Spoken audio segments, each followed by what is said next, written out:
You are listening to the USDN on the DFPN.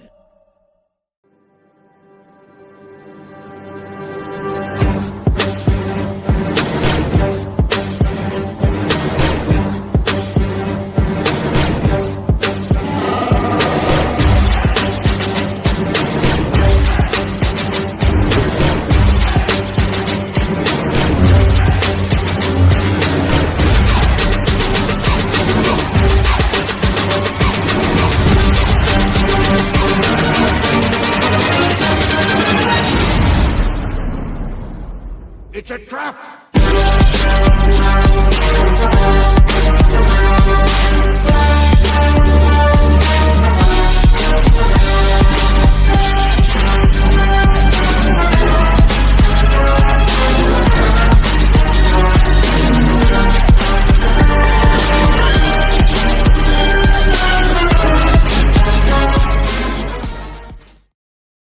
What is up, everybody, and welcome to the United States Department of Nerds, where we are for the people, by the people, and of the people. And for weeks now, we've explored the depths of fear through AHA, the horror anthology that's pushed boundaries across genre, cultures, and imagination. We begin with creators redefining what horror is.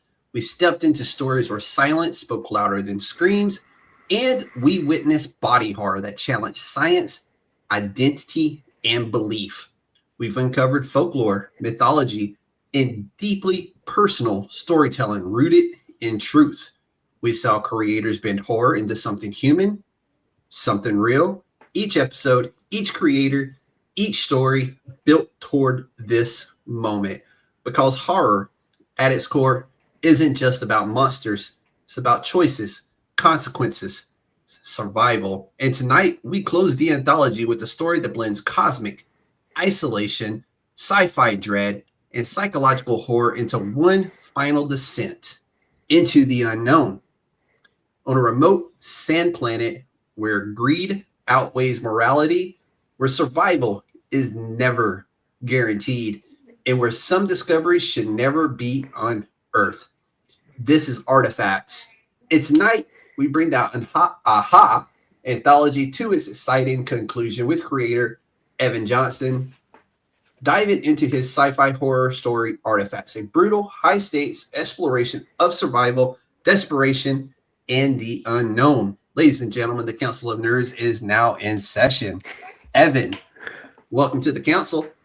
Thank you, Chairman. It's been so nice to listen to this journey and learn more about the team at CHK. Like we have a Discord, and we had that call when things started. But I really, I feel like people, if you really want to learn about this anthology, like re-listen to the interviews that the chairman's already done, because I think they're a lot of fun. Particularly Chris Stull and Chris Mendoza. They're the editors and publishers for this, and they're a lot of fun. And I'm glad you brought that up, because as this is the finale of AHA, there will be a AHA, what's the word I'm looking for?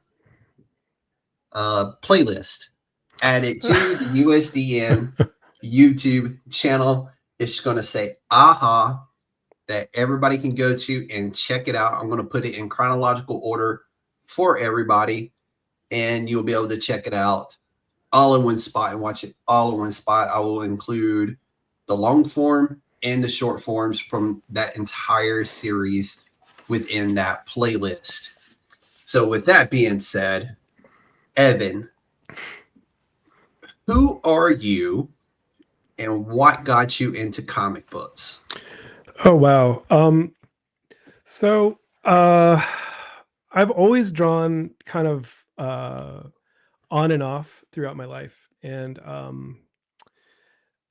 basically after college, I was looking for a job, and there were a lot of opportunities in publishing. And I started work as a typesetter for a small publisher in New York City, strangely called M. Evans, no relation.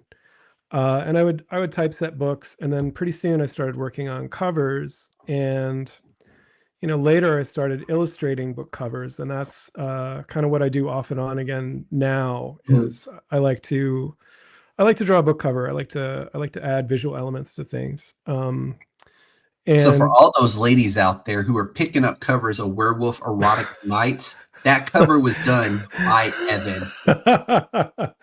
um, I He I didn't would deny I it. He would didn't I would deny not it. I would not turn that assignment down. I'll tell you. um, but in terms of comics, I got into comics through my dad, who is still a collector. He's in his 80s, but he's never been the the kind of Simpsons comic shop owner person. Like he always talks about the art, the stories, the themes, but he's never been Mhm. like, Batman could beat up Green Yeah. Lantern, or anything like. And I've always really appreciated that about him.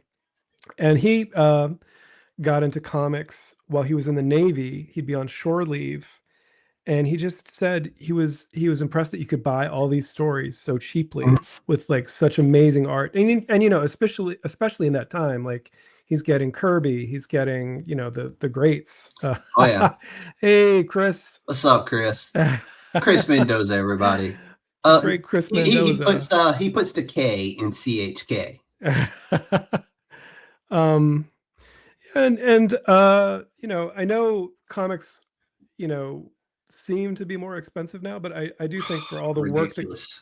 I do think for all the work that goes into them, there's still comparatively, kind of cheap.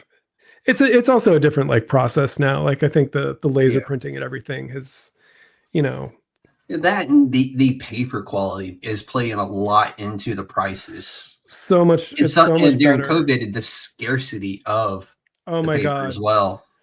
Chairman, let's talk about that.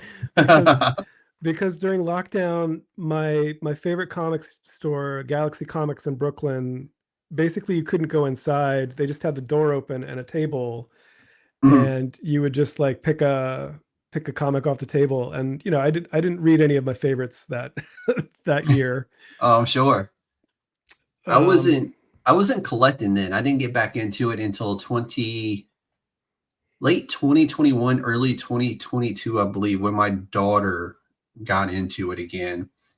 And then I just so happened to walk in and realize they're still making Spawn, and I kind of just like went with it from there, you know?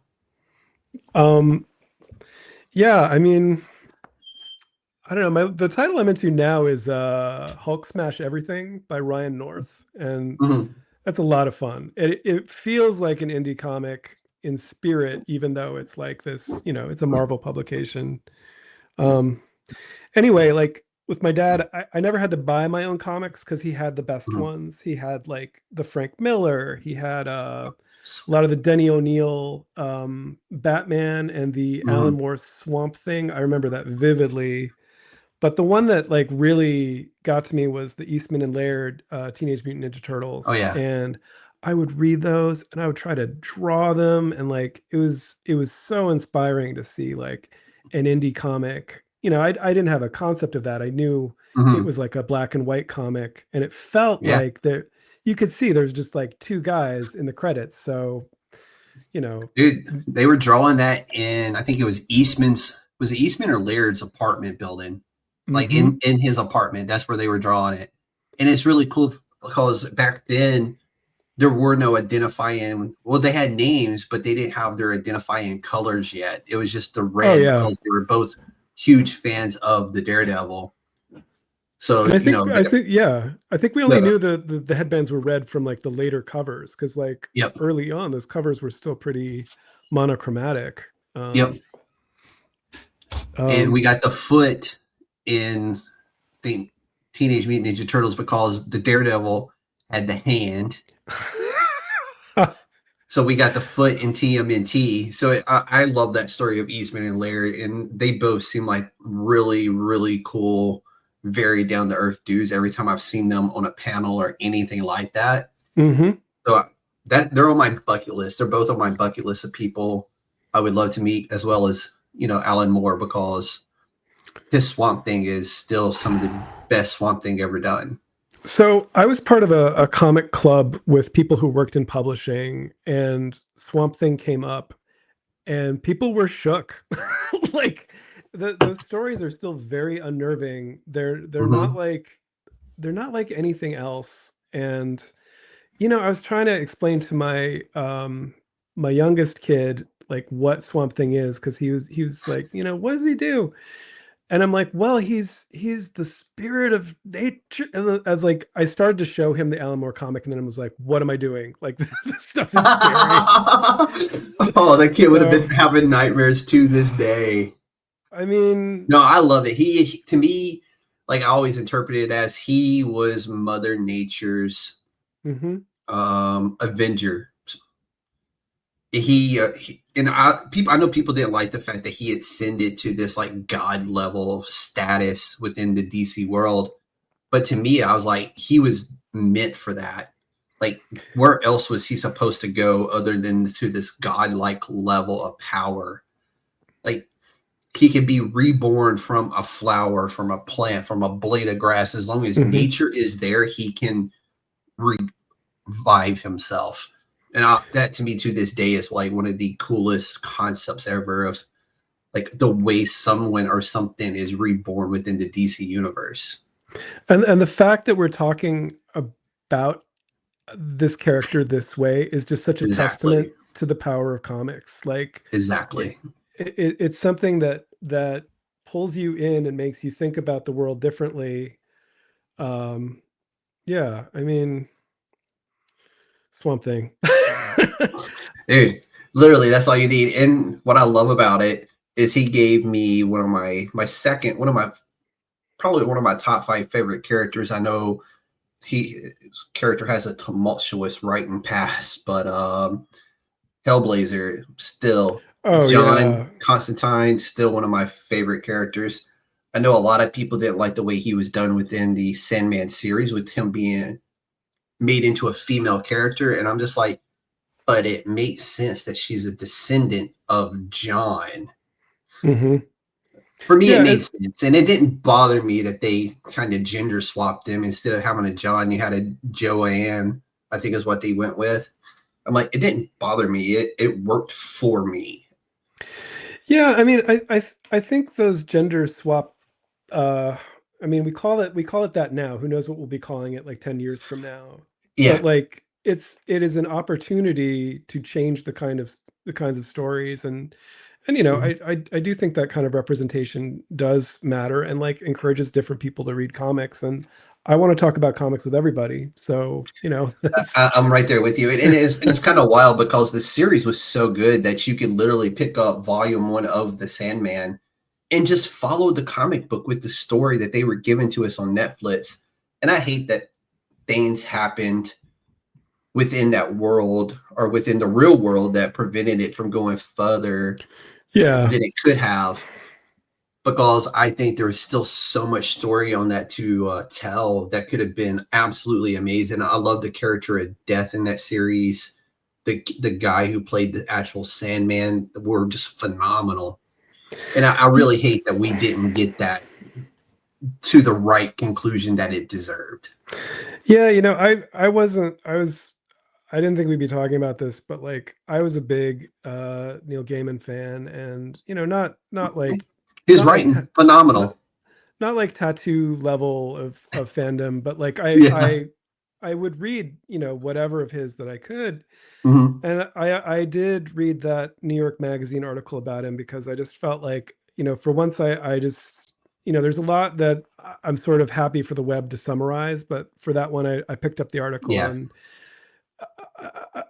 like it's horrifying, and like I would urge people to read that article just so that we don't kind of turn a blind eye to like what happened there, because I do think it's important. Yeah. No, But yeah, 100%. like, but I also feel, that's what we're losing, because someone can't treat people respectfully is like a great Yeah. story, and that's what everybody. One of the greatest comic book writer minds around for his Yeah. generation, and bad decisions. But that's neither here nor there. We're talking about artifacts and what makes artifacts different. from other sci-fi horror stories right now? Wow. I I don't know exactly because I was sort of pulled into writing artifacts. It was very sudden. I basically saw the submission info from CHK, and artifacts just kind of started. I just that first panel, which I think you'll put on the stream for like the teaser of Val walking through the Mhm. winds. That was the first thing I thought of when I knew that there was going to be an anthology. And then from there, I thought about sci-fi works that that I like a lot. I'm very caught up with this 1960s movie called Forbidden Planet, and Mhm. in London, there's a lot of comic shops named after Forbidden Planet, and I shop at a Forbidden Planet in New York. So it's kind of always like in my mind, but like if you've seen it, it's a sci-fi retelling of The Tempest, and the atmosphere is just really eerie, and the soundtrack is eerie, and the matte paintings are they make you really uncomfortable, and it's always just been in the back of my mind. And I was like, after I created that image, I was just like, this could be my kind of version of Mhm. that. And then other elements started slipping in. Like I also like this movie that was an influence on Alien called Planet of the Vampires. Have you seen that? Ooh, yeah, It's yeah. I mean, I don't know that it's great, but like it has a lot of energy, and that same feeling of you guys shouldn't be here, and like you're stuck on a planet where nothing is going to go right for you. Mhm. And I I actually think read a short story not that long ago that was based on that. mm, That and it was really good. I wish I could remember the name of it. I can't even remember where I read the story. It was just a guy crash lands on this planet, and thankfully, like a ousted member of the royal family on that planet of vampires helped him scavenge enough loose parts to get him back off the planet. But it was a whole ordeal, and it was really huh. good. Oh, that sounds great. I'd read that. Um, yeah, and when I really think about it, like, um, I do like a lot of sci-fi horror, and I loved when you'd find a sci-fi story in your EC Comics collection. The Mm, reprints would sometimes have a little bit of yep. little variety. They're back. Um, They got a current sci-fi comic book on the shelf right now. really, Yep. I got to check that out. Um, yeah, and like I feel like in the '90s we had a little bit of sci-fi horror. It There was wasn't Event, much though. It was mainly just TV shows, or movies. but there was Event Horizon, which was So yeah yeah, dark. the new one. Read the there's new a one. there's a It new takes one, place after the events of Event Horizon. There huh? we go. Chris chime in. Cruel Universe. That's the one, man. Well, Cruel Universe, is that Oh, the sci-fi one or is that the horror one? Because they have two. Well, they actually have three. Cause one of the characters from I think Cruel Universe, was it Cruel Universe or their Horror Anthology when they were doing, got her own book, her own solo run, which was the first time in EC history, I believe, that a character from one of their anthologies got its own comic book outside of the oh, anthology world. that's rad. No, I love some EC comics and some Ani Press. Like they're absolute. The Vault as well. Ignition. Bad Hmm. Idea. So many of them. There it is. Catacombs of Torment. Yeah, that's the one. Hey, thanks, And Blood Chris. Type was the other one. Thanks, Chris, because my brain was farting on that one. But Blood Type was really good. I think it was written by Corrine. Is how you say her name, I think. I can't remember how you say her last name, and I don't want to butcher it. But shout out to her. Fantastic story. Yeah, I feel like there's something to an entire planet that is haunted, that is just so unnerving. Because, like, a haunted house, like maybe you're able to get out of there and get to the next town, Mm-hmm. but like Yeah. A but planet? just yeah, and the situation that the crew members are in, where it's like there's no water on the planet. The air is breathable, but there's lots of sand. Like, I don't really get into that stuff a whole lot. I kind of let the reader It's one of imagine those, that. do you have to? You know? I think there's enough context clues within the story to where you don't have to say those things. And that's where the art comes into play, right? You let the Hmm. art tell the story and the words amplify that art. But yeah, this one, I don't think if you go into too much detail, then it kind of ruins the air of mystery around the story. Yeah, I think that's very apt. I mean, just once though, I kind of want to do. Have you been reading the Matt Fraction Batman, where they get into like all the gadgets that he has I and don't like do a whole lot of DC or Marvel. okay. I will read certain Batman stories, Hmm. like they're re-releasing, I think, the Frank Miller stuff right now. Oh, hey. So I've been reading that because I wasn't collecting at the time, so I've been picking that up. And I did the Hush when it re-released, Hmm. and then I did the what was it, Gotham by Gaslight. I can't remember what series that belongs to. I've been meaning to read that for the longest time. And that one was really good. But for the most part, I don't do a whole lot of DC unless it's Vertigo type stuff or Marvel. Certain Hmm. characters from Marvel I will read, or certain events from Marvel I will read, but I avoid them for the most part. I can almost say I'm pure indie. That's beautiful. That's that's what I aspire to. But It's one of those where I didn't grow up with Marvel and DC as much as other people. I grew up with like I grew up on the 90s X-Men for sure, like the X Factors, mhm. Spawn when it came out. I fell in love with the character. And then when Image come out as a whole, something that kind of disrupted the entire game, I really fell in love with that because it was non-standard. We're It is talking, the very big splash pages, the whole nine. That just kind of was like, it broke a mold, and I was like, I like things that break the mold. it's very hard to explain to people who weren't there like how radical Image Comics was.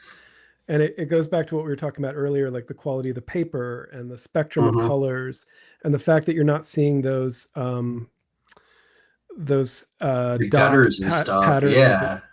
It was really huge, and the industry followed them, which is Yeah. also wild. It's still crazy to open up a Marvel comic book today and see them take advantage of the whole page, right? Because I grew up when they had white borders, Yeah. and it was like, and then when Image came out, where was the white border? They didn't have it. They were like, we're using the entire page. Oh my God, I What's a forgot about gutter? We don't use those. The whole, just like, it was amazing.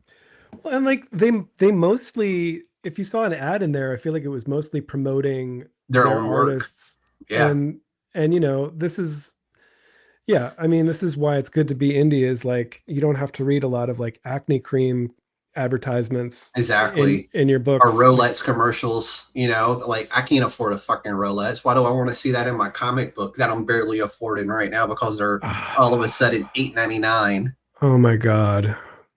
I don't want to see that. You've seen it? Yeah, the yeah. real They have Rolex ads, and woof. it's kind of wild. But We're trying to attract a different kind of comic book collector. Yeah. Thanks. yeah, like you're about to price out the normal man. Who are you, TKO Group, trying to sell tickets to WrestleMania? Come on, man. Neither here nor there. But so, what's a moment in your story that makes people, or that may make people uncomfortable? Oh, well, I mean, I know what it was for me. I I feel like I should follow the advice of my fellow AHA members and not try to define that. But for me, like one of the things I picked up on EC Comics was a lot of the stories are men and women with an incredible amount of tension. Usually they're married. Yeah. And I listen to a lot of old suspense and horror radio shows, and like that is the formula So too. good. Yeah, they knew what they were doing, man. Oh my god. And I do think there is just something societally that they were trying to address, usually with blood and guts. Yeah, But axe to the forehead. but there is like the little kid in me, like when I look at like page 2 or whatever, I'm like, I don't want them to fight. Like I don't want to see like these two, Yeah. you know, they're not romantically involved, but they are colleagues, and it is uncomfortable for me. What about you? Oh, the ending for me was just like, wow. Oh, thank you. Yeah, I was like, holy shit. You talking about making a decision, and like that's a decision right there. Like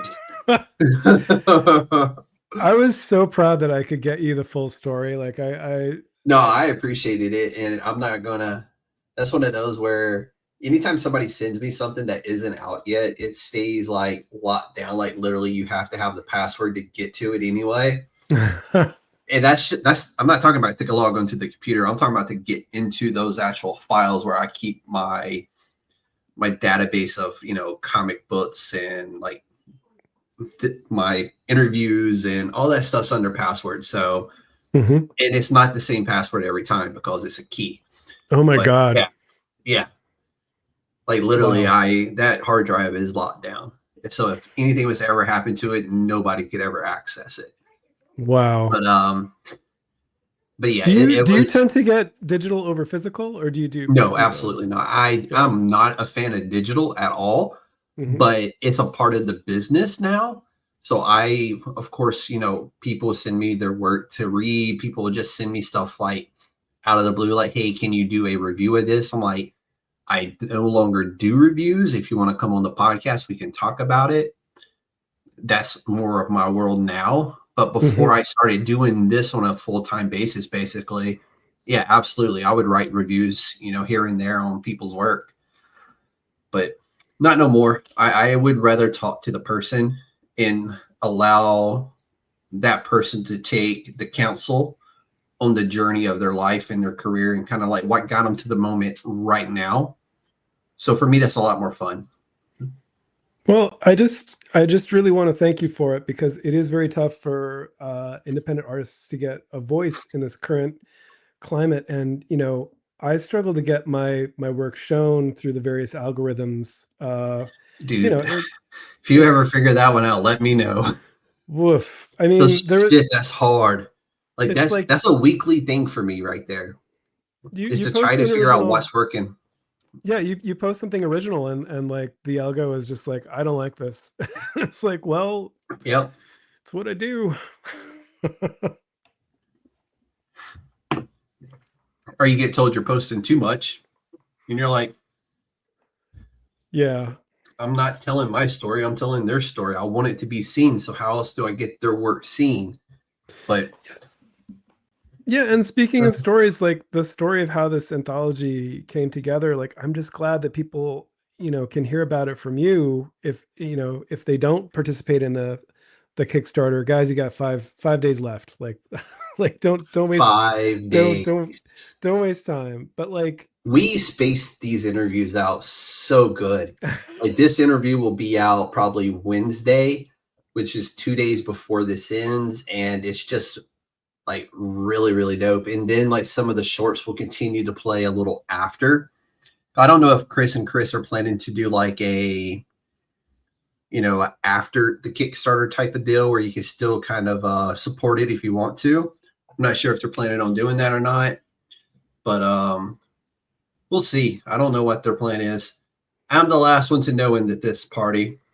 I'm just a guy who has had the pleasure of talking to almost everybody that's been a part of this. you talked to the inker, man. Like that was cool. Like, dude, that was a great interview. Travis was such a fun interview, and I was so happy that I could introduce the world to what an inker actually is. Travis James, Inker Supreme. Like that was And really he's been cool like interview. he was sending me that the Superman he was working on, the Jim Lee Superman Spider-Man cover that he's been working on. Like he's sending me like updates to it. I'm just like, oh, I wish I could just buy this. But he I is really, I really, really, really good. I really liked the interview with Jasmine too. Like I haven't So seen well that. spoken and so very, like every answer so very well thought out. And I will say this in advance, I do not give my interviews to the person I am interviewing like other platforms do. Mhm. I don't do that. I am a proper journalist. I believe I have journalistic integrity at the end of the day. But I will never attack anybody on the podcast. I will never throw a curveball at them. So when you come on this podcast, you're literally getting a journey through your work. So the way she answered everything was just so very elegant and like well thought out. And she gave me some really great quotes on things. And I was just like, Yeah. you know, Yeah, and I thought, yeah, don't expect that from me. Like I can't. dude, we were just talking about Alan Moore and freaking I've got ADHD. Our journey is gonna be a our drag. hour is gonna get busted. We're just saying, two ADHD people talking about comic books, we're gonna be all over the place. But I really like, and Minaj talking about his story, like that That's was a really. fucking great story. Like I cannot wait to read that entire story. I've seen Like, it, and like I think I'm gonna say, what Squids does with the lighting is like the very panels smart. that he sent me and the way he did the lighting on the panels and the way he did that, the what he had sent to me, which I used when I did the shorts for his story. And I was just like, dude, I cannot wait to read that story because they put so much into it. They like Minaj did hours and hours of research on like just asexual reproduction in order to tell a story that's 8 pages long. Yeah. And I love that kind of dedication to the craft that they are pursuing. So Yeah, and for me, it's like amazing when I learn those types of details. he's doing something interesting on his Instagram with some other project too, and it's just very Yes. unique to like I want to read more of his comics. I think he's Yeah, I really can't wait for those interesting. two to get back together to write another one and to do another one because I know they got something planned for the future and it's gonna be absolutely amazing. But is Artifacts more about survival or consequences? Um, wow, that's a great question. Oh, I know. Um, um, what I mostly thought about when I was working on Artifacts was I work as a freelancer sometimes, and with book covers, I know the job fairly well, but there's Mhm. always a lot that I don't know. And I'm not an intergalactic bounty hunter like Val, but I sort of can see, in this fictitious perspective, there's a lot that she doesn't know whenever she gets into an assignment, and Mhm. she wants out. That's why she's searching for these vessels on Threlka. Um, but there's always that thing you don't know, and it really is just the thing about creative work. And you were kind of talking about this when we were talking about your comic. Like you you don't always know what shape it's going to take Mhm. and like what's going to be involved. And that to me is kind of the story of Artifacts is what they didn't know just changed their lives forever. Mhm. So that's kind of where and I think, to your actual question, like it is a lot about survival and how scary that can be. Yeah, I think especially in that type of environment because you're going into the unknown every time you go out, and you're going to a world that you know has no way of surviving on it without the supplies that you bring. Right. So that alone to me is just scary. And the planet itself is a monument to the failures of other planets Mhm. and people who have tried to collect these vessels. Like it's 7 pages, so I didn't get into the full ship graveyard of it, but there is a wreck that's encountered, and you get the Mhm. feeling that people have tried this before and no one's been successful. Yeah.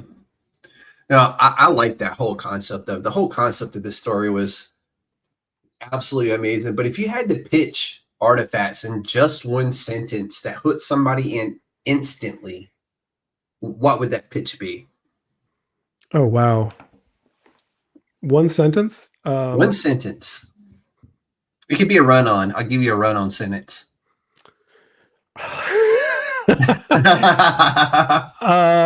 Man, I don't know if I could. I think you stumped me, Chairman.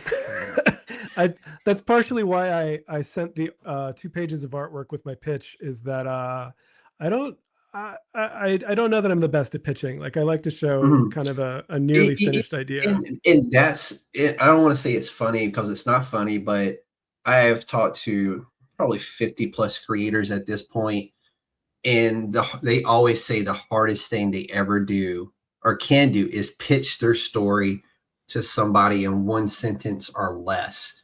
Unless you've been doing it for 35, 40 years, it's a really difficult thing to do. Yeah, there was one sentence that kept coming back to me when I was working on it, and it was I live in New York City. I like it a lot. There was one day when I decided I was just going to go to the Met Museum like really early and just walk around and see what I could see without the crowd. And I ended up in this funny wing above the Hellenistic wing. It was like Cappadocian artifacts.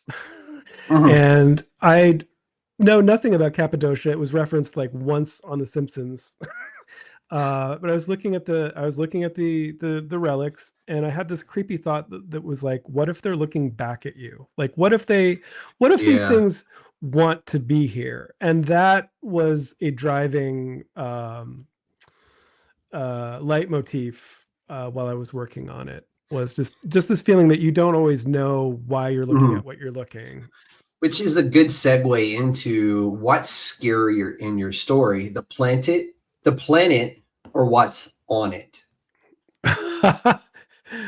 I think the reasons they're on the planet are the scariest because it's frivolous. Like Mhm. it Yeah. is this valuable, rare thing that people on Earth want and are willing to pay a lot for, Mhm.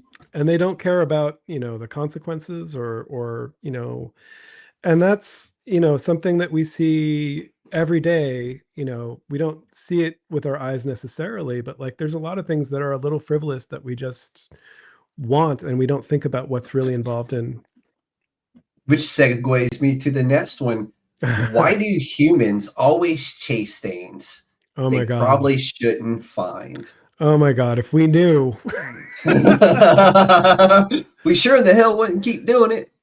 If we, yeah, so I get the sense that we're both collectors on some level. Oh yeah. Like, yeah. Oh yeah.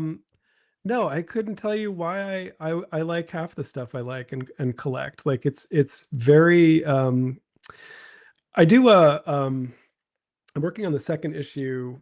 I do a zine about old Which toys. I read the first one, Oh the Halloween zine. no, Loved no. it. That's a different thing. um Oh, okay. but no, I've been doing this zine about old toys, and there's only like one issue out, and I'm always like, why am I interested in like old stuff that Yeah. like no one remembers. The first issue is about these robot toys called the Starriers that I think were in stores for like 1 year, and Yeah. I thought they were the So coolest. it's crazy because back when Kmart was still a thing, like Hmm. I used to love going in there, like when certain runs of like figures would like be like getting ready to go off the shelf. Kmart would drop like figures down to $1, $3, Oh my $5, god, you were and then I speaking my could afford language. them. And then I could afford them. And that's how I got like the initial run of the original McFarlane Spawn toys was because Kmart marked them down to like $3 and $5 a piece. So I remember when those were on sale, finally, like I waited those things out for what felt like forever. And I Mm-hmm. missed a bunch of them because people were like, oh, they're down to $8. Let me grab that. And I'm like, nope, hold on. It's like steady. And then finally, they hit that $3 mark. And I was like, let's go. Yeah, Had my fresh, crisp $10 bill from mowing the lawn and got me 2 of them. oh my God. Yeah, I do think it's just mysterious, like why we like the stuff we like. And, uh, I've got kids and they enjoy collecting stuff too. And, I think the beauty of being a kid is that you don't have to think about, the reasons why you want like a Superman figure at this scale, Mhm. in this outfit. Like it's just, Yeah. but as an adult, you kind of interrogate it a bit more. And Oh, yeah. I do find it a little creepy. Like I really don't always know the reason why I like the stuff I like. Oh, when I'm out and about and I see like I'm a Star Wars collector, and like when I find a Black Series that I don't have, Oh my God. I scrutinize the shit out of the prints because I don't want a flawed print. I don't want a flawed box because I'm an end box collector. So obviously I want the crispy box. I want the figure to be, as close to perfect as possible. And sometimes you'll be looking at them and you'll see like the eye print just like slightly off centered. So like Anakin looks freaking cross eyed. I don't want that. So it's like I moved that one and I'm like, oh shit, it's the only one is a flawed one. I'm like, put it back on the shelf. And now I don't have that Anakin because it was a messed up misprint, which I probably should have just grabbed the misprint because it would probably be worth something later. But in my head, I just couldn't justify spending $29.99 or whatever it is now for a misprinted action figure. Yeah. I just couldn't do it. Like, even though I know it would have probably been worth something later, but that initial $30 upfront cost for something that isn't perfect made 0 sense to me. Mm-hmm. Yeah, it's just like there's so many different things where we just don't totally understand why we like them. But I don't think we need to interrogate it too much. But in this particular story, that's what's going to get you. Like, So in the story though, is this artifact actually valuable, or is that just a lie the rich are telling these people to get them to go get it? oh, I think you gave it a new layer. I do want to do a follow up to this because I think there's a lot of A different lot of ways these to. stories like deserve a follow up, and afterwards I was talking to Jasmine. I'm hoping Jasmine takes me up on Oh yeah. the idea I gave her because it was gold. But I'm not going to go too much into that one. I'll just say I gave her some gold nuggets, and I hope she follows up with them. Well, that's the other cool thing about this collection is that after it publishes, the creators, we have the rights to our work Yeah. after a year, and so that's opportunity for growth, and that's a big part of what is so exciting about what Chris and Chris have done is they didn't just like make a cool anthology; they introduced everybody to each other so that we all know people who are doing stuff that we know we like, and we also are going to own our stuff a Mhm. year from now. I think it's like February 2027, so I might have All that right. wrong, but yeah. Whoa, yeah, no, Chris has So I'm got going to it. create chairman bucks. They're not going to be worth shit to anybody but me. Yeah, They're good for a good pat on the back. yeah, I tend to think that the artifacts are valuable in that people they discover this form that they're kind of interested in, and there's a little bit of variety of the fragmental ornaments in the story. But I don't know. Yeah, you asked the tough questions. I appreciate Hey, that. I always come correct. All right. The hard hitting podcast journalistic questions about an indie comic book because indie comic books are gold, people. You And hold the our feet to the sooner people fire, realize Chairman. it, the Yeah. better. So let's talk about a little bit of the intrigue of this book and who is more dangerous, Val herself or the world that she's in. Oh my God, Val is a menace. I like. Yeah, no shit. um, Val evolved from this character that I was writing for another. It was just going to be a zine, and I was just literally going to give it out for free. And it was, I feel like the space bounty hunters are always out there in science fiction, like not even just in Star Wars, but like I was watching. Here's an '80s horror movie for you. Critters has some. Oh, so damn good. Yeah, Damn. way I better than love I that thought movie. it was going to be. Like it had no business going as hard as it did for a 1980s critter flick. Yeah, and I feel like there's more of them than we think. It's kind of a great way to explore the solar system because this character has a reason for going somewhere where they're not welcome. I think Val's very dangerous, and the planet's also very dangerous. But the character she's based on, I do want to come back to that story because they're different. I realized that I didn't just move one character to another. I kind of took the same general idea and just amplified everything because it was a horror story and because you need like extremes in horror. Like it doesn't I really do feel like horror doesn't really work if everyone's just kind of very thoughtful and considerate for each other. I mean, that what is this, a slice of life comic book? Come on, man. That actually could be a very scary horror story, but that's not the kind that we're trying to tell. So does desperation make people reckless or honest in this case? Oh my God. I think there is a lot of honesty on that final page where man, I don't want to give too much away. Yeah, no. I feel like I have this big secret now because I've had the chance to read it, and it's like I want to ask other questions too, but I'm just like, ain't. Val gets some information that that helps her come to a final decision that I'm not sure she would have made otherwise. Like I would leave it at that. Yeah. So there's also Bree in this.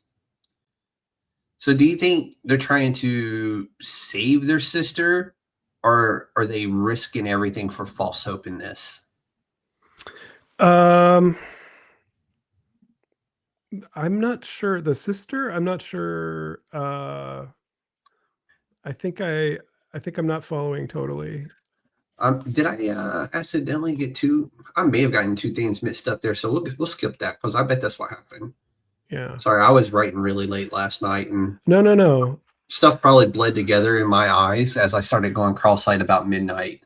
No, I wish I had that. I wish I had that level of siblings and like more stuff. It's a. Oh no, you don't want that. You don't want to be up when I'm up, still working on stuff.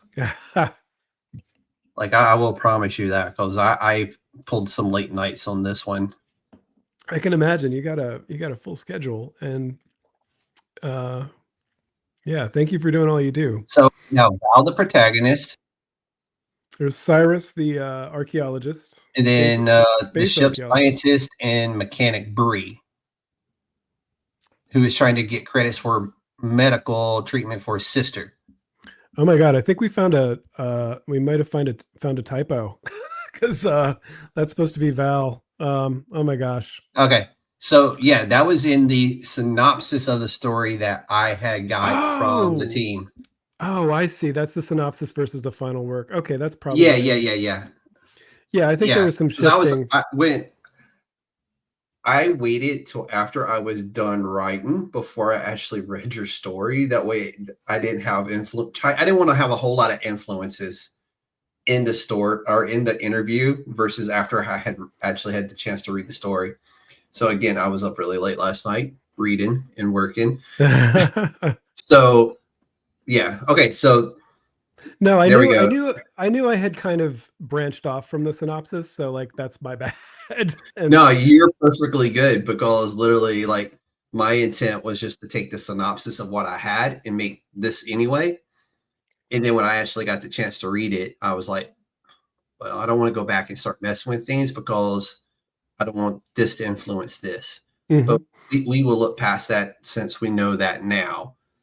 And yeah, I wanted to keep it pretty tight with like two characters, and then there's there's other presences certainly, but like it's Val and Cyrus. Okay.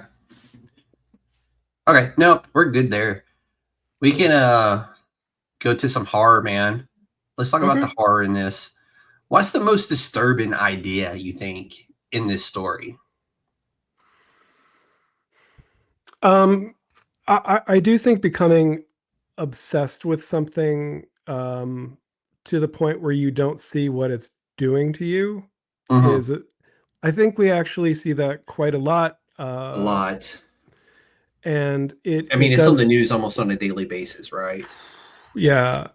That to me is very scary. Like what they're both going through, like what Val is doing by just being like, she tells the Cyrus, like, you're not finding where we should look, so I'm just going to start looking. Like, that's not actually a healthy, like, she's not necessarily in the right there. But in those frames, you just see him staring and staring at this thing and trying to figure out what it is. And that is what creeps me out the most, is because I know I've done that. I know that there's been a topic that I had to... That was a perfect segue into what does that exactly represent there? Because he knows it's something, but what is that something, and what does that represent? Yeah, I mean, we all just go through trying to figure out. We will get hung up on something, and we feel like it's achievable to understand what that thing is, or where it's from, or what a motive is, and it's just not necessarily true. Like, some things are going to be obscure. Now, in the case of this story, we do find out why this is such a blind spot for everybody. And it's probably healthier that was a blind spot, to be fair. Yeah. But yeah, I will get hung up on some fact and just try to figure out, or like that Google rabbit hole, man. Woof. Hours later, you're like, wait, what was I talking about again, or thinking about again? And you're way off base from where you originally started to where you're at. When I was preparing for this interview, there was a quote that I remembered seeing online from Peter Cushing, who we Star Wars fans know as Grand Moff Tarkin, and horror fans know as, multiple Dr. Frankenstein scenarios. But he talked about how he felt that the movies he was in, that horror wasn't really the right name for it. That he felt like, they represented like dreams or, fantastical situations, and that the scary movies are something like The Godfather, something that shows like corruption and like stuff that people have to deal with on a daily basis. Anyway, I became obsessed with finding the source for that quote. Like, that was my obsession. Here's what I love about Peter Cushing. He, no kidding, went to George Lucas and said, dude, these boots are killing my feet. I'm not wearing them. He wore his slippers, and that's why he is only filmed from like knee high, because he's legit wearing slippers on set of the movie. I'm going to tell you, I'm wearing slippers right now. He had the right idea. And so what's great is him and what's his name? It's one of the other like great actors from his period. They got thrown out of a midnight showing of the Looney Tunes because they couldn't stop laughing because they were cracking up. And I'm like, when you're that caliber of an actor and like decorated as he was, and you and your buddy is drunk watching Bugs Bunny on the big screen, and you are asked to leave, gold. Like, that's what you aspire to when you get to that age where you and your old buddy next to you can go drunk to the movies to watch Bugs Bunny and the Looney Tunes and get asked to leave because you're being too loud, when they were probably the only ones in there, to be fair. Yeah, but I really admire that because I think 100%. I think like not just laughing at the Looney Tunes, we should all do that. 100%. But the idea that horror isn't necessarily just to gross you out or like horrify you or whatever, like it in some ways it is a misnomer because what horror lets us do is explore dreamlike situations or just aspects that we usually don't like to think about at all. I don't know. I thought it was cool, and I did find it on the BBC site after like searching for it for 20 I minutes. mean, he is a Brit, so Yeah. it makes sense. So, does greed always lead to destruction in stories like this? I feel like that's about probably about a 90 to 95% like yes Well, there. I was gonna say there was a oh man, I didn't prepare for this. Who was the author who wrote Congo? Michael Crichton. Michael Crichton, yeah. He wrote a couple of novels under a different name about, I don't know. This particular novel was about a guy who raided the pyramids, Mhm. and the the greed is palpable. Lots of people die in it from his crew, but I ultimately our anti-hero is successful. Now, whether that's just going to cause further ruination of his inner spirit, like that's Mhm. not explored because it's not that kind of book. I do think greed for oneself is usually always Yeah. bad. I think if it was possible to be greedy for others, to want things for others like so desperately, we just don't see that much, and Yeah. I sort of wonder if that's even possible. That I think comes back to like I always find a lot of happiness and joy when I see those around me succeeding at what they have chosen to do. And but it drives me crazy when you see the exact opposite of that, when you see two friends who have fallen apart because one is doing a little better than the other. Oh my God, yeah, So, yeah. and that goes back to that greed factor. I'm like, okay, you're in this greedy stage of life, which is understandable. I think to a certain degree, you have to be greedy to a certain degree. It's human nature. We all have that in us, but it's also what you do at the end of the day, Hmm. you know. But yeah, but I don't think Val is gonna go out and wreck somebody's life if she accomplishes her mission. Like I don't think Cyrus is either. Like if they if it was a different kind of story, like they yeah, would probably just settle down. that is true. So in sci-fi, especially sci-fi horror, who do you think are usually the real villains of those stories? I mean, greed is a huge element there. Like we see that in Dune with the Harkonnen who can't play by the rules, Mhm.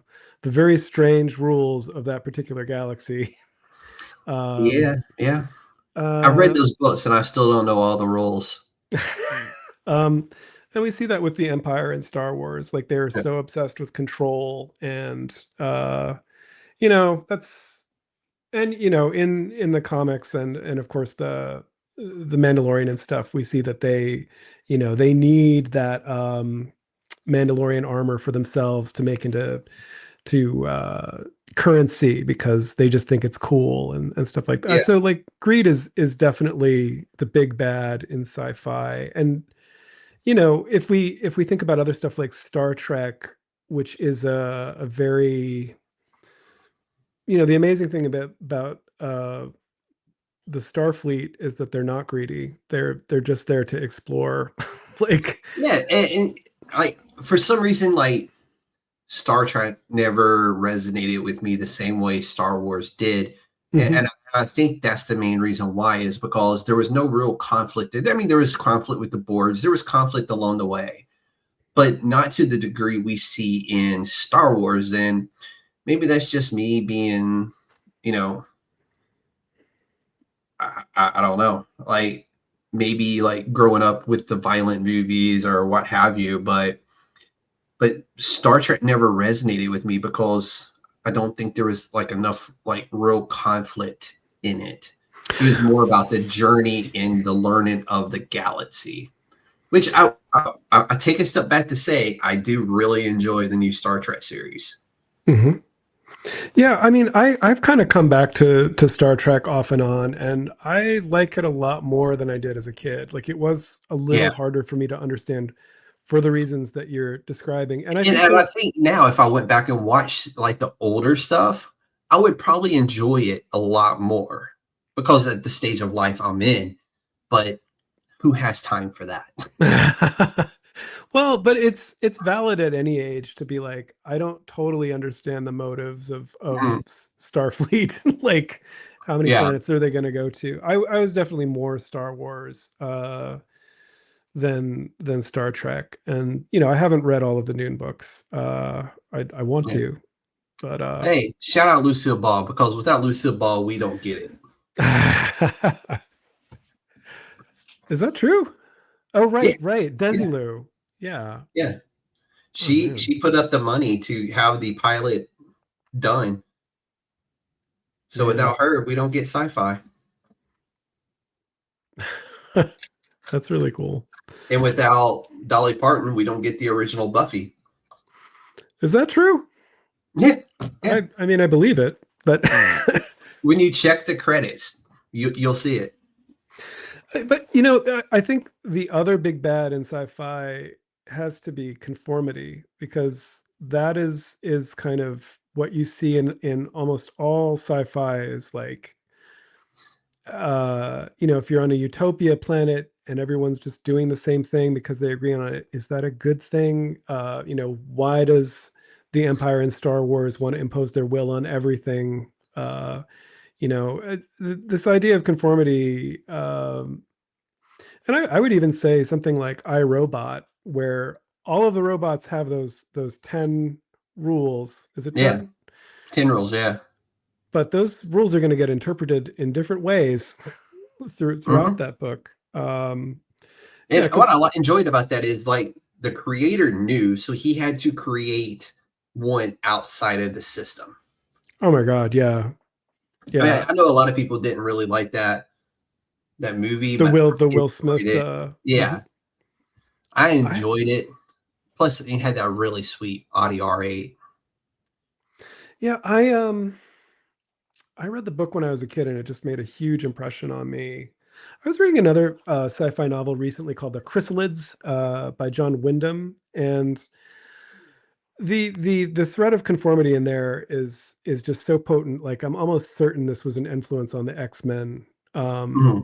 As it's about like a post-nuclear disaster where mutants and humans are at each other's throats, and it's very I don't know. I think sci-fi is really good for exploring a lot of the things we're dealing with as a society now, which is people's greed and Mhm. people's desire to impose conformity on Yeah, everybody else. And again, thank you within for their reach of power. yeah, again, thank you for spotlighting indie creators, because like I do feel like that is something that is more important than ever, particularly as like publishing continues to consolidate. And Kickstarter is great, but like it's not a publisher. Like all these different artists are Ooh. on their own. And May 1st, May 1st. Yeah. May 1st, I'm going to have a person on. I haven't announced it yet.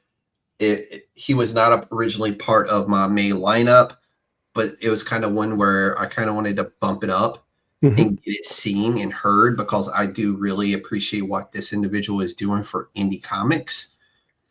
So I'm going to make that announcement here soon as the day gets closer. I'm going to push an update to the schedule because he was somebody that I really wanted to talk to because I do really like what they are doing for the community.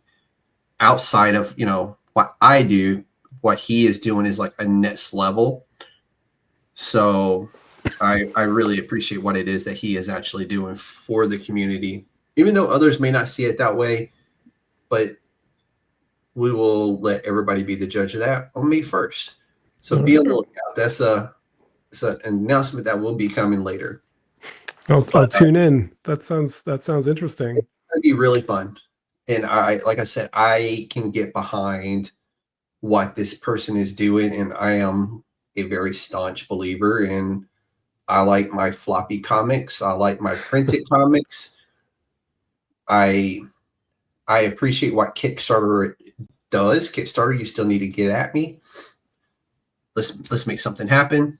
But this is also something along the lines of Kickstarter that I can get behind because of what they're doing for the community. We'll leave it at that. So, all right, I'm intrigued. but so let's talk about like some of the creator tastes and like what do most creators get wrong about the genre of sci-fi and specifically sci-fi horror that you have created?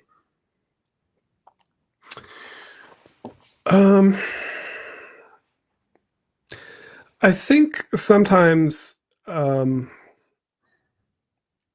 are so many disparate elements in a sci-fi story that it's hard for the reader to know what to focus on. That's kind of what I've noticed in the work that I haven't gravitated towards, where it's just we have like the spacesuits and we have the robots, but it's not, and we have like some interesting facts here and there, but it's not like coming together in a cohesive vision. Too much And with not like they try to have too many things going on mhm. for it to really be a cohesive story is one of the ones I think. I feel that way about like Lost in Space a little bit. Like I don't Yeah. totally get it. Like I understand it's sort of a Robinson Crusoe story with his family, but it doesn't It's literally that story in outer space. maybe it's supposed to be Swiss Family Robinson. Or Swiss Family Maybe, Robinson. yeah, Yes. maybe. Yes.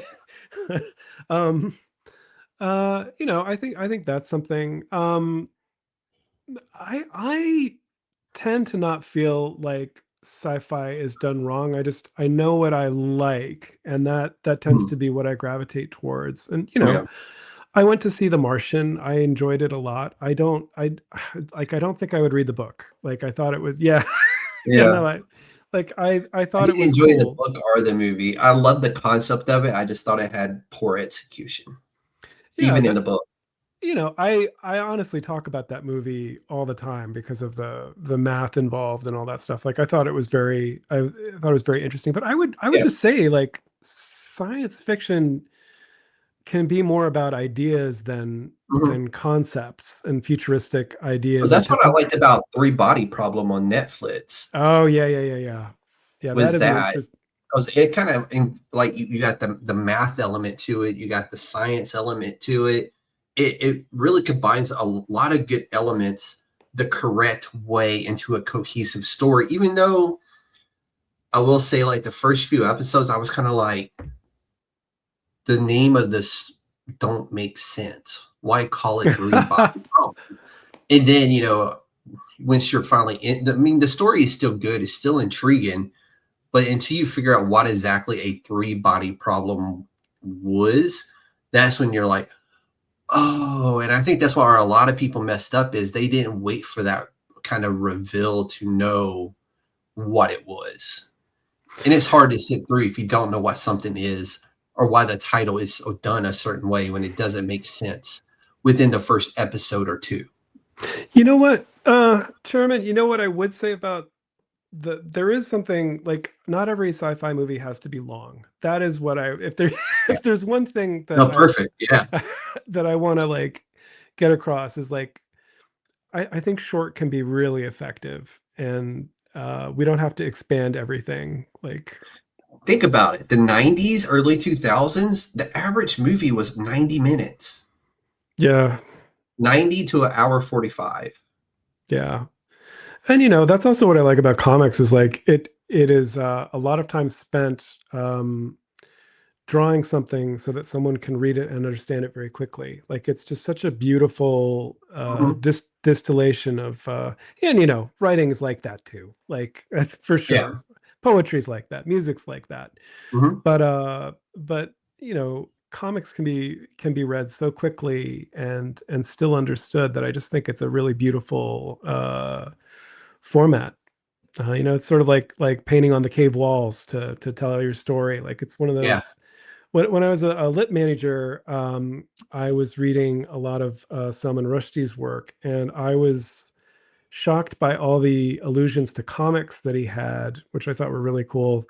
Mhm. And in Satanic Verses, at some point, he just talks about how storytellers, from the past they would have illustrations so that they could Mhm. talk about what they were doing. And I haven't read Rushdie in a long time, but it definitely made Even me. movies, commercials, Oh they all have yeah, storyboards to yeah. accompany them.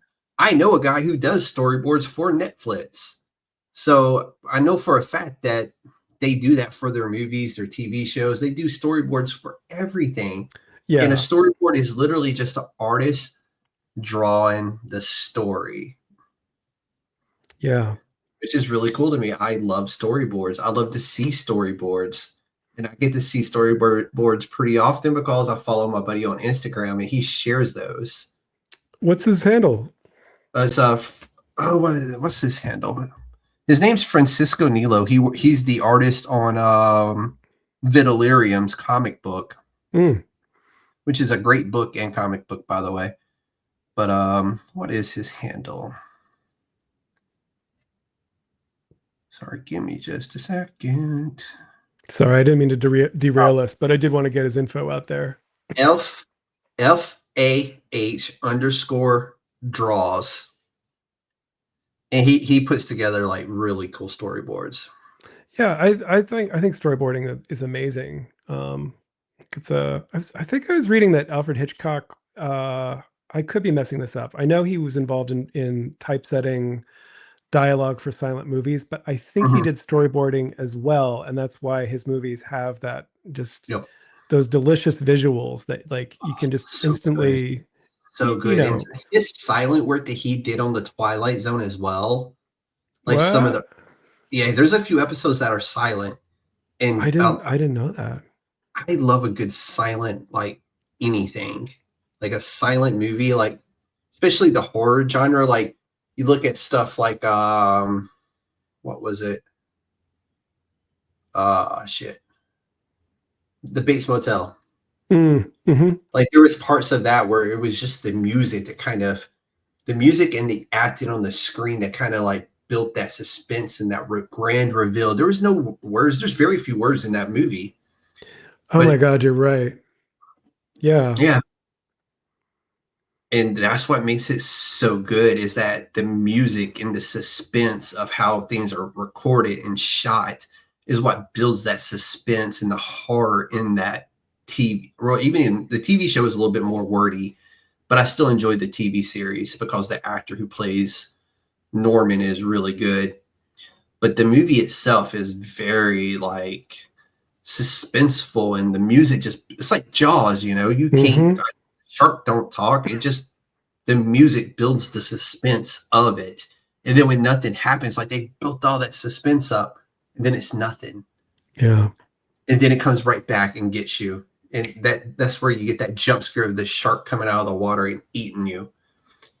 That Yeah. to me is just brilliant storytelling where you can take the music and the soundtrack of something. Like Jason walking through the woods at a slow pace and then eventually catching you while you're running your poor little ass. Like the kids may be like yelling amongst each other or, hey, get away from me, leave me alone. But Jason never says a word, You never know, speaks one time. It's the music and his actions that build that.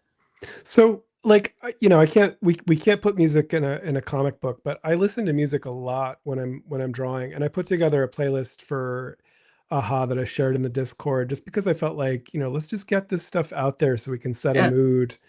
And it is like exactly what you're describing. I think like the equivalent of a soundtrack in a comic is probably like the color palette because it just makes you feel a certain way. And I remember, staring at the colors in EC Comics, and Mm-hmm.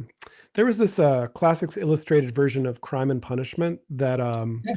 I think I probably stole a lot from to create some of the of artifacts. The word the word they use to describe that palette is usually lurid, like the lurid color. And I don't know if I feel that way. Like it always just feels kind of nightmarish and like, otherworldly to me, like almost ethereal when you see like a purple Yeah. sky or a Yeah. green cloud, something like that. No, I get you. And like, I love how music, colors, sounds all can come together and scare the shit out of you more than words that can be spoken. Take a long stroll at night on a trail or just out in your neighborhood at night. Well, maybe Oh not you. yeah. You live in New York, you live in Brooklyn. I wouldn't do that if I was you, No, no, no, but you know no. what I mean. That's why I'm here. It's actually it's a community. So like Yeah, you're rarely alone when you're walking yeah. around. And like, But that's why it's great though. You know, you go for that walk, but in your head, there's always that lingering aspect of like, I'm going for a walk at night. The sky has this weird purple tone to it. yeah. And you know, it's like I grew up in the country, and some of those drives home at night where it's just nothing for as far as you can see. There's no street lights, there's none of that. It's just like cornfields and cotton fields and cows and chicken Hmm. coops as far as you can see, and then the big beautiful starry sky. And But to be that honest to you, that is like some of the creepiest fucking drives, because as you're driving along, you're like, did anybody else? No, nobody else seen that. Okay. You no, know? that sky, I know exactly what you're talking about. I went to Purchase College and there was a lot of wilderness, and like you would just be struck by the fact that like there's a lot of sky above you. And if you were to see something in that sky, and I think that brings us back to science fiction, like you don't know what you'd do. Like Yeah. where are you gonna run? No, I enjoy my evening walks in Brooklyn very much. Like Brooklyn's a big place, but like Yeah. people get to know you really fast, and I like city living a lot. Like and one of the cool things is that I bump into comic artists just randomly. Like Mhm. it's a good town for that. So I Yeah. was And I drawing will, yeah. I was drawing on the train. I was working on my friend's Cthulhu Mythos magazine that I have to plug here, Bait Al Azif. I have a comic in it, and it's a great resource Mhm. for people who are into role playing. But I was drawing something for that, and this guy gets up to leave, and he's like, "You got to fix the shoulders. Like everything, everything rests on the shoulders." And I looked at it, and I was like, "Oh my god!" Like I was drawing this person with like a dislocated, like I Yeah. hadn't noticed it because I was just in a. I love drawing in public. Like it's a rush. You get encouragement, you get discouragement. It's a lot of fun. But getting back a little bit back on topic here. So do you think indie creators are pushing horror further than the mainstream right now? I think they've always done it, but I'm curious to what your opinion is. Yeah, I do. I don't think we see the kind of horror offerings from the mainstream. Like when DC or Marvel do their like Marvel Zombies or, the DC Halloween issue, like those are Yeah. fun, but it's not gonna be like I forget who used to publish Flinch. Like I picked up a few issues of that I and don't I thought remember. that was like an interesting kind of anthology. But that's like, you know, I was on the train today on our way to this meeting and thinking about how many great horror movie anthologies there used to be. Mhm. We had Creep Yeah. Show, we had Dead of Night, that always gets referenced. It's really old, it's really good. Um and Tales from the Crypt. oh yeah. Um there's a lot of good stuff, and the mainstream publishers aren't going to do that. So Yeah. get yourself an aha. Like that's what I'm going to Exactly. say. Exactly. Well, speaking of Aha, what made Aha different from other anthologies that you've had the opportunity to work on? um just I really think the vibe that Chris and Chris just carry kind of naturally, that that is a much different tone than because they're very friendly, and like the fact that they were like, no, just make a comic, like make a full Yeah. color. That's huge. Like Well, I do that Halloween every year, and last year was black and white. I And like that, by the way. I love a good black and white. thank you. And it was like that because I wasn't sure, what the costs of paper or whatever were going to be that year, and like and it's also fun.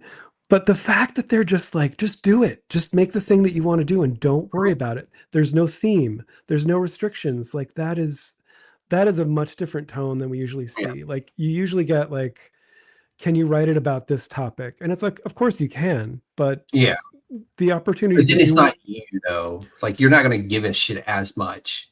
Well, Like, I think you gave me the topic. I don't really, it's always you, but it is cool to just do something that you never thought you'd get the chance to do. And it's crazy to me that it doesn't happen that often. So I mean, to be fair, if it wasn't for Chris and Chris being who they are, I don't think we'd get a team like Squids and Minaj telling the story they got to tell. Or I don't think we get that.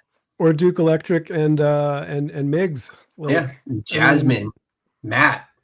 I don't think we get these creators put together to write or draw whatever the hell they wanted. And no restrictions. That's the other crazy thing, is that they built a team. Like that is wild to me. Like I do Halloween.inc, but like I basically get someone to do a drawing and someone to do a story. Like I wouldn't assemble a team to do that because I don't know how they did it. They just did it. It's incredible what they have put together with this anthology, and I am like absolutely thankful for them giving me the opportunity to get a chance to talk to all of you, because this is not something that happens ever.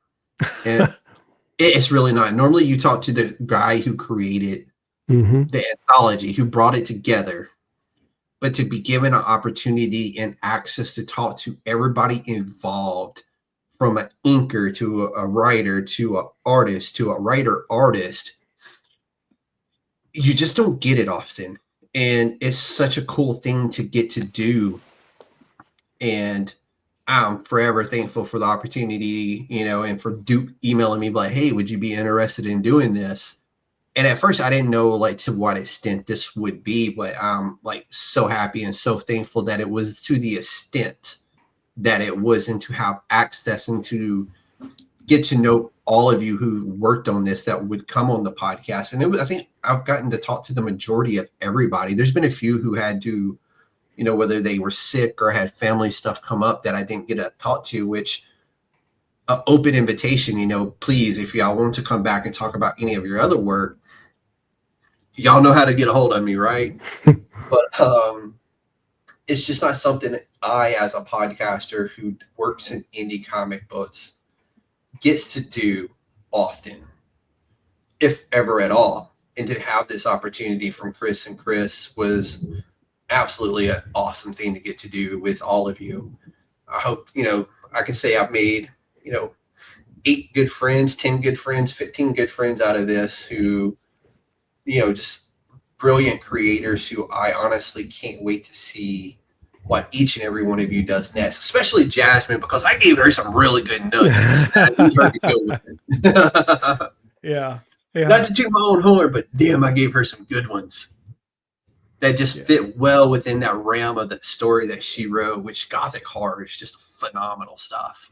But but I would just say, like, if you're listening and you like the sound of this, like, please back this book. Like, encourage 5 more days. You got 5 more days. Encourage Chris and Chris to do work like this, because I really do think it's important. And I think it's great that we all had this experience of What's really cool about it is not everybody involved in this has wrote for comic books before. For some people, this is their first time writing as part of a comic book, or first time drawing. as part of a comic book or first time inking or whatever it may be. Like, you've done it, but like to done it to the extent that you've been able to for this, like I knew that was one of the biggest requirements is you basically a rookie to this genre of storytelling, which I think is so cool that they did it that way. So, but let's bring this home, man. Yeah, I'm sorry we went a little long there. No, I no, didn't know I was. dude, you have to come back and we just have to have a rambling conversation. Two ADHD guys talking comic books about. Hey, I would love that. Yeah, we'll do it, man. Yeah, it'll be one of those shows where, like, since I'm going to a lighter schedule starting next month, we can just like have a random Tuesday where we could do this. You guys missed our conversation about black cats, and yeah, exactly. How they tend to chat a lot. Yeah, they're chatty little creatures. We just like fresh meat. Yeah, I can run many different directions with that one there, buddy. Oh, but we're not going to do that. That is not this type of show. But Evan, tell everybody, like, where's a good place for them to start if they want to discover more of your work? Oh, thank you so much. So my website for the last, I don't know, 20 years has been evanjohnstondesign.com. That's Johnston with a T. And that's because I originally built the site to show my book design work. And that's still there, but now there's a lot more illustration. On Instagram, I'm at Evan Johnston Art. And there's a new social network for artists that I wanted to tell your listeners about. It's called Kara. It's really cool. It's got links. It's got a lot of great artwork. And I'm just at Evan Johnston on Kara. That's CARA. And I think that's going to be an important place for creators. At least I hope it will, because a lot of the limitations you have with the meta properties are just not a factor. But yeah, man, thank you so much. Like, I really appreciate it. Dude, this is what I live for. This is what I absolutely love to get to do. But we're going to bring this home. Evan, first off, thank you for coming on and closing out AHA with us, man. It was a blast to talk to you. And like I said, I think we need to do like one big show with bring back as many people as we can and just really wrap this up. That would be really fun to do. But over the past several episodes, we've explored what horror truly can be. Not just monsters, not just fear, but stories really rooted in the human experience. We've seen horror through silence, through science, through folklore, through the body, and through belief. And now we've seen it through the unknown. AHA wasn't just an anthology. It was a showcase of what indie creators are truly capable of when they are given the freedom to tell stories that matter, stories that challenge, stories that disturb, and stories that stay with you long after the final page. And that's what we do here at USDN. We shine a light on the creators pushing boundaries and building worlds and redefining what indie comics truly can be. So to every creator who is a part of AHA, to everyone watching, listening, and supporting indie comics, this is just the beginning. Make sure you like, follow, and share this with all your friends. And be on the lookout for the playlist that will have all these phenomenal episodes within it, with all these creators who are just absolutely amazing. Shout out to Chris one more time. That's Chris with the K for that last one, for allowing me to do this and for bringing all these great artists and writers together to write AHA and to draw AHA and be a part of what has to be an experience. So there's still 5 days left on the Kickstarter. The link is down in the description for the book. Go give it some love. I promise you will not be disappointed. There's 8 stories. There's got to be one that will appeal to you, if not many. But, ladies and gentlemen, this has been the USDN podcast, where indie comics come to life. Ladies and gentlemen, the council is adjourned. Y'all be safe and happy Monday.